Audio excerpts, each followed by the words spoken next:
Okay, boys and girls, we're now on chapter 4. It will be a long night. Alone in the apartment, while Mama was out shopping with Kirsty, Anne Marie and Ellen were sprawled on the living room floor, playing with paper dolls. They had cut the dolls from Mama's magazines, old ones she had saved from past years. The paper ladies had old-fashioned hairstyles and clothes, and the girls had given them names from Mama's very favorite book. Mama had told Anne Marie and Ellen the entire story of Gone with the Wind, and the girls thought it much more interesting and romantic than the King and Queen tales that Kirsty loved. "Come, Melanie," Anne Marie said, walking her doll across the edge of the rug. "Let's dress for the ball." "All right, Scarlet, I'm coming," Ellen replied in a sophisticated voice. She was a talented performer. She often played the leading roles in school dramatics. Games of the imagination were always fun when Ellen played. The door opened, and Kirsty stomped in, her face tear-stained and glowering. Mama followed her with an exasperated look and set a package down on the table. "I won't," Kirsty sputtered. "I won't ever, ever wear them. Not if you chain me in a prison and beat me with sticks." Anne Marie giggled and looked questioningly at her mother. Mrs. Johansson sighed. "I bought Kirsty some new shoes," she explained. "She's outgrown her old ones." "Goodness, Kirsty," Ellen said. "I wish my mother would get me some new shoes." "I love new things, and it's so hard to find them in the stores." "Not if you go to a fish store," Kirsty bellowed. "But most mothers wouldn't make their daughters wear ugly fish shoes." "Kirsten," Mama said soothingly, "you know it wasn't a fish store, and we were lucky to find shoes at all." Kirsty sniffed. "Show them," she commanded. "Show Anne Marie and Ellen how ugly they are." Mama opened the package and took out a pair of little girls' shoes. She held them up, and Kirsty looked away in disgust. "You know there's no leather anymore," Mama explained, "but they've found a way to make shoes out of fish skin. I don't think these are too ugly." Anne Marie and Ellen looked at the fish skin shoes. Anne Marie took one in her hand and examined it. It was odd-looking. The fish scales were visible, but it was a shoe, and her sister needed shoes. "It's not so bad, Kirsty," she said, lying a little. Ellen turned the other one over in her hand. "You know," she said, "it's only the color that's ugly." "Green," Kirsty wailed. "I will never, ever wear green shoes." "In our apartment," Ellen told her, "my father has a jar of black ink. Would you like these shoes to be better if they were black?" Kirsty frowned. "Maybe I would," she said finally. "Well then," Ellen told her, "tonight, if your mama doesn't mind, I'll take the shoes home and ask my father to make them black for you, with his ink." Mama laughed. "I think that would be a fine improvement. What do you think, Kirsty?" Kirsty pondered. "Could he make them shiny?" she asked. "I want them shiny." Ellen nodded. "I think he could. I think they'll be quite pretty, black and shiny." Kirsty nodded. "All right then," she said, "but you mustn't tell anyone that they're fish. I don't want anyone to know." She took her new shoes, holding them disdainfully, and put them on a chair. Then she looked with interest at the paper dolls. "Can I play too?" Kirsty asked. "Can I have a doll?" She squatted beside Anne Marie and Ellen on the floor. Sometimes, Anne Marie thought, Kirsty was such a pest, always butting in. But the apartment was small. There was no other place for Kirsty to play, and if they told her to go away, Mama would scold. "Here," Anne Marie said, handing her sister a cut-out little girl doll. "We're playing Gone with the Wind. Melanie and Scarlet are going to a ball. You can be Bonnie. She's Scarlet's daughter." Kirsty danced her doll up and down happily. I'm going to the ball, she announced with a high pretend voice. Ellen giggled. A little girl wouldn't go to a ball. Let's make them go someplace else. Let's make them go to Tivoli. Tivoli, Anne-Marie began to laugh. That's in Copenhagen. Gone with the Wind is in America. Tivoli, Tivoli, Tivoli, little Kirsty sang, twirling her doll in a circle. It doesn't matter, because it's only a game anyway, Ellen pointed out. Tivoli can be over there by that chair. Come, Scarlet, she said, using her doll voice. We shall go to Tivoli to dance and watch the fireworks, and maybe there'll be some handsome men there. Bring your silly daughter Bonnie, and she can ride on the carousel. Anne-Marie grinned and walked her Scarlet toward the chair that Ellen had designated was Tivoli. She loved Tivoli Gardens, in the heart of Copenhagen. Her parents had taken there often when she was a little girl. She remembered the music and the brightly colored lights, the carousel and ice cream, and especially the magnificent fireworks in the evenings. The huge colored splashes and bursts of lights in the evening sky. I remember the fireworks best of all, she commented to Ellen. Me too, Kirsty said. I remember the fireworks. Silly, Anne-Marie scoffed. You never saw the fireworks. Tivoli Gardens was closed now.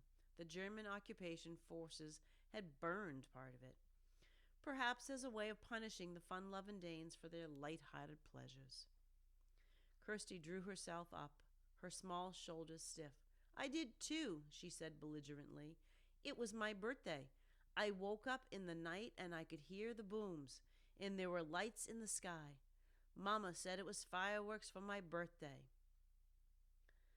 Then Anne-Marie remembered.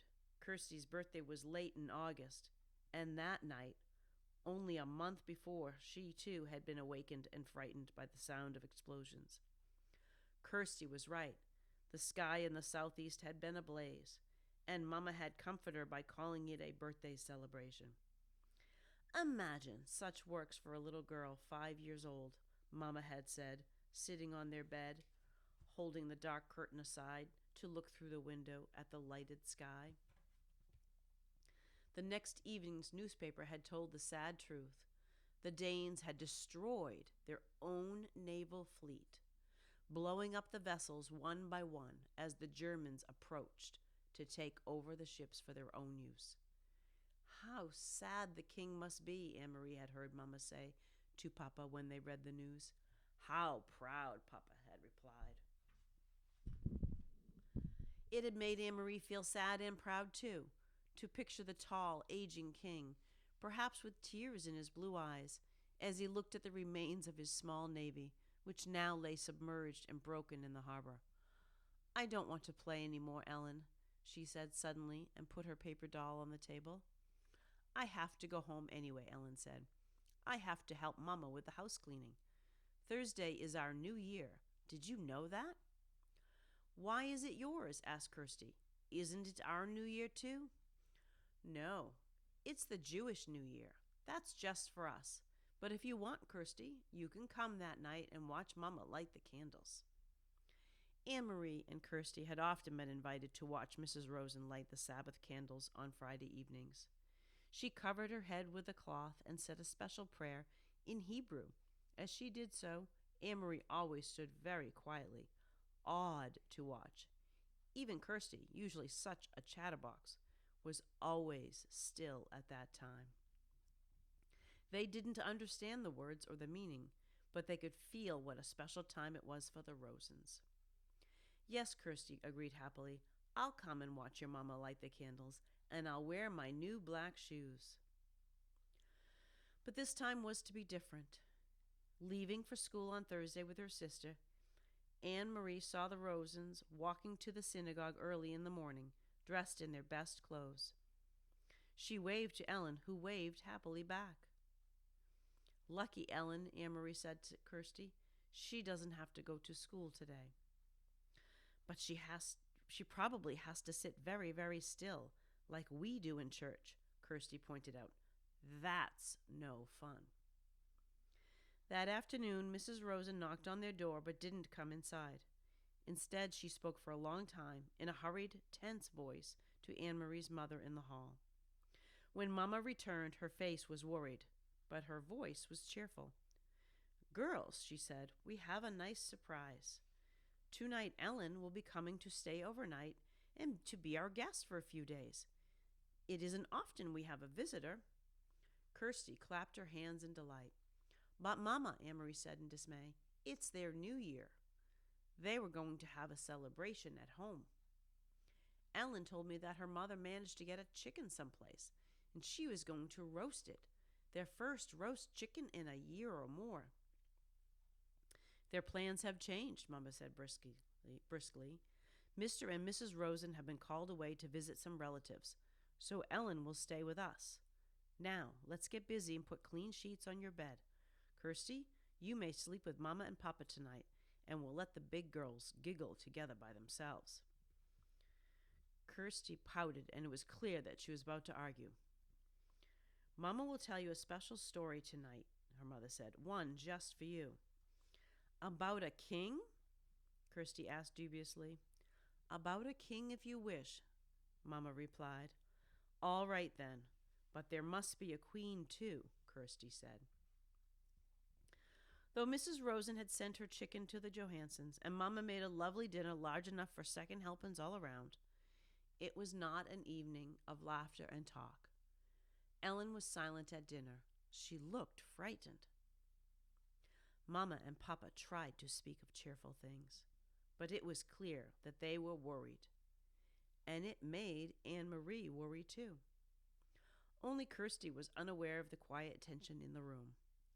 Swinging her feet in the newly blackened and shiny shoes, she chattered and giggled during dinner.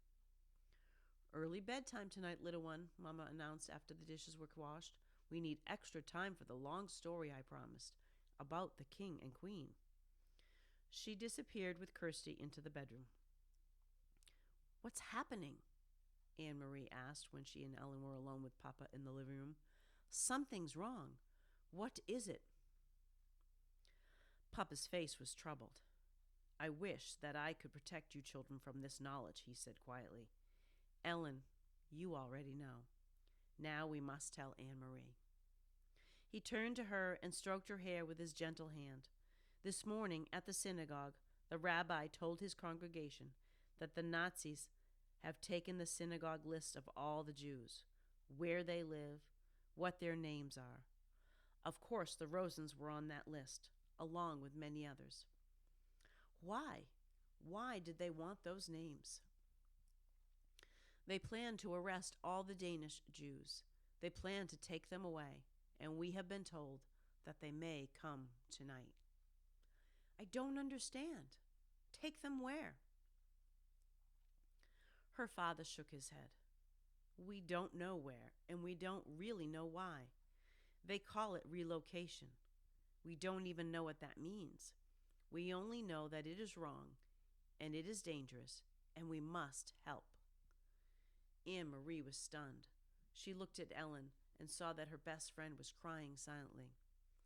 "Where are Ellen's parents? We must help them too."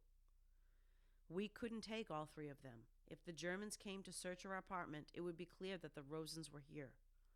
One person we can hide, not three. So Peter has helped Ellen's parents to go elsewhere. We don't know where. Ellen doesn't know either, but they are safe." Ellen sobbed aloud and put her face in her hands. Papa put his arm around her. "They are safe, Ellen. I promise you that. You will see them again quite soon. Can you try hard to believe my promise?" Ellen hesitated and nodded and wiped her eyes with her hand. "But Papa," Anne Marie said, looking around the small apartment, with its few pieces of furniture, the fat stuffed sofa, the table and chairs, the small bookcase against the wall. "You said that we would hide her. How can we do that? Where can she hide?" Papa smiled. "That part is easy. It will be as your mama said. You two will sleep together in your bed, and you may giggle and talk and tell secrets to each other. And if anyone comes—" Ellen interrupted him. "Who might come?" Will it be soldiers, like the ones on the corners? Anne Marie remembered how terrified Ellen had looked the day when the soldier had questioned them on the corner. I really don't think anyone will, but it never hurts to be prepared. If anyone should come, even soldiers, you two will be sisters. You are together so much, it will be easy for you to pretend that you are sisters. He rose and walked to the window. He pulled the lace curtain aside and looked down into the street. Outside, it was beginning to grow dark. Soon they would have to draw the black curtains that all Danes had on their windows. The entire city had to be completely darkened at night. In a nearby tree, a bird was singing. Otherwise, it was quiet. It was the last night of September. Go now and get into your nightgowns. It will be a long night. Anne Marie and Ellen got to their feet. Papa suddenly crossed the room and put his arms around them both. He kissed the top of each head. Anne Marie's blonde one, which reached to his shoulder, and Ellen's dark hair, the thick curls braided as always into pigtails. Don't be frightened, he said to them softly. Once I had 3 daughters. Tonight I am proud to have 3 daughters again. And that's the end of chapter 4, boys and girls. I hope you're giving great thought to what you think is going on. Can you imagine how Ellen and even Anne Marie at this point feel? How worried the Rosens must be?